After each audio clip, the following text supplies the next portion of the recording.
buena alimentación para una vida saludable.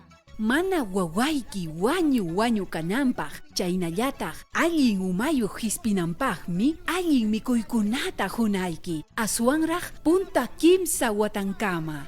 Allin atiyniyuq kananpaqmi cerealkunawan, triguwan, avinawan, cebadawan, quinoawan, kiwichawan yanukunayki. Chaynallataq papata, kamutita, yukatam hunayki. Hatunkaray kananpaqmi garbanzo picantita yanukunayki, alverjasta, vaca aychasapata, wallpa aychasapata, kuchi aychawan, challwawan, chaynallataq hunayki yawar tiqtita, kichpanta, bufita, hinaspapas yuyu ensaladawan hatiykachinki. Ichaqa manam chayllachu, lichitapas hunaykim, kachipata, runtuta.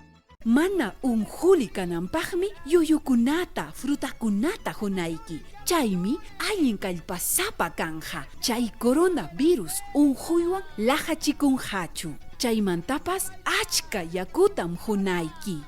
Allinta mikuspaqa kallpasapam kasun.